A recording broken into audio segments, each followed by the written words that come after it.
Hi guys, Sanythe here, and I'm going to show you how to build a BEAMSMASHER wonder weapon here on Terminus without spending 5,000 points on skipping some steps. Now starting off, you're going to need to activate 3 computers by holding the interact button on them. You're going to need power on in order to actually turn them on though. The first computer can be found right outside the room with the armory and stamina up near this railing here. The next is near quick revive just outside the room to the right a bit over here. Now the last can be found overlooking the docks just a bit past Deadshot Daiquiri. Now, all you're going to need to do is get dead wire on a gun. After that, head over to the pack punch lift, preferably when it's on the lower floor, but you can do this either way. Face towards the lift where the control panel is, the side without pack punch on it, and you're going to need to shoot some power box with your dead wire gun, so be ready for that. Activate the lift, and you're going to want to shoot this power box that's in the right side of this window. Then you're going to want to turn to your right, and you'll see another sparking box against the wall, then turn right again, and shoot the box that's behind where the pack punch would be. After that, run over to the Juggernaut room and shoot the sparking box into the generator. Then just on the other side of the wall, there's the final power box you need to shoot. I don't believe this is timed, so if you take the lift up from the top to the bottom, you do still have time to run around the map to get back to the Juggernaut room to do this. So don't stress too much. Also, an additional way to use the lift without spending 500 points is to call it to the upper floor, and before it reaches the windows, jump down onto it, then shoot the electric boxes from there. I panicked just a little bit while trying it for the first time. Now, after shooting that last box, the room will open and you'll see a zombie trapped under some stuff. Kill them and they'll drop a fob. Once you have that, head over to the room with Elemental Pop. It's across the bridge from the giant ether cannons, and you'll see a briefcase with a hand on it. Interact with it and you'll get a Resonator item. A bunch of vermin will spawn, so be careful with that. Once that's done, take that back to the room you opened using the power boxes and interact with this machine. You'll see a Resonator on top. Now, for this next part, you can either spend 5,000 points or do some really easy math I can explain to you. If you want to just get the answer, you can head back to spawn in the room with the first generator and give Peck 5,000 points, which will give you 3 numbers.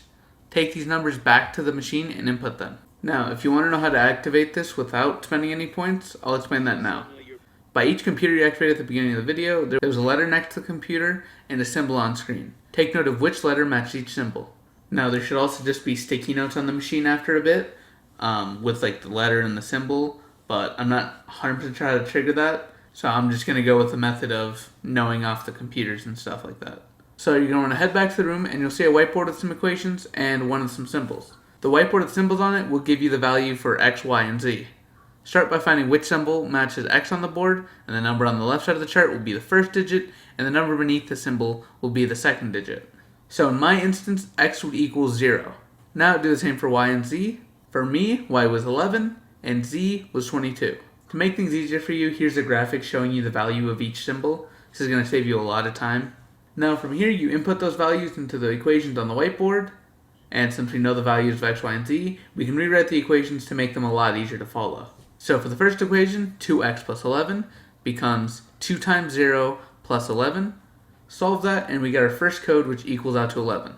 Remember that since the x was attached to the 2, it was being multiplied by 2, and since x's value was 0, it equaled out to 0, so our total answer was just 11. Now, next we have 2z plus y minus 5. We can rewrite that as 2 times 22 plus 11 minus 5. Now, multiply first, so we get 44 plus 11 minus 5. Then it's 55 minus 5, which is just 50, and that gives us our second number to the code. And lastly, the final equation is the absolute value of y plus z minus x. Very quickly, if you don't know what absolute value means, it basically just means the number's distance from 0. So if you have a negative number, you just turn that number positive. If it's already positive, the number just stays the same. And so now the equation can be written as the absolute value of 11 plus 22 minus 0. Complete that and you get 33 for the final code. Just so you know, the reason the absolute value bit is there is because this answer can actually come out as negative, and a negative number wouldn't make sense for a code. So that's the only reason they put the absolute value bit there. Now, if you followed that along pretty well, congratulations, I just taught you basic algebra. Now, keep in mind that the equations on the board and symbols on the chart stay the same every game, I believe. So if you're smart enough and you have a picture of the 2 whiteboards and the chart I made, then you can start doing these equations the second you start turning on the 3 computers. Now just input those codes you got into the machine. In my game, as I showed you with the math, my code ended up being 11, 50, and 33. Now, after you put in that code, the machine will begin to work and you'll see a map of Terminus on screen.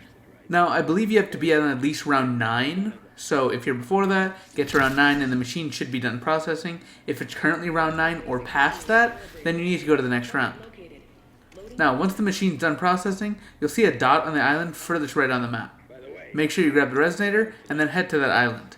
Use your tac map if you need to. Next, head to that rightmost island using your tac map to make sure you go to the right one, and you'll see a blue orb on it.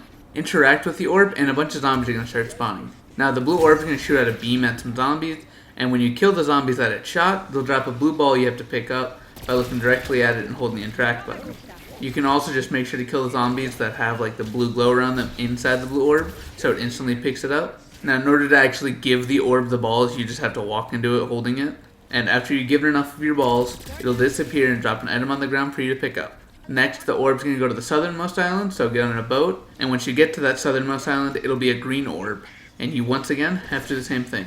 Now, once you feed in enough orbs, it'll disappear and drop an item on the ground. Pick that up, and then head to the last island, which is the northernmost island. Reach that island, and the orb's going to be purple now. Do the exact same thing again. Once it disappears, pick up the item it drops, and then return back to the whiteboard room on the main island. You can now build the wonder weapon on the table. Hopefully this was a thorough enough guide. If you get stuck, please double check that you did all the prior steps correctly, or let me know down in the comments, and hopefully I or someone else can help you out. Have a great rest of your day, and adios.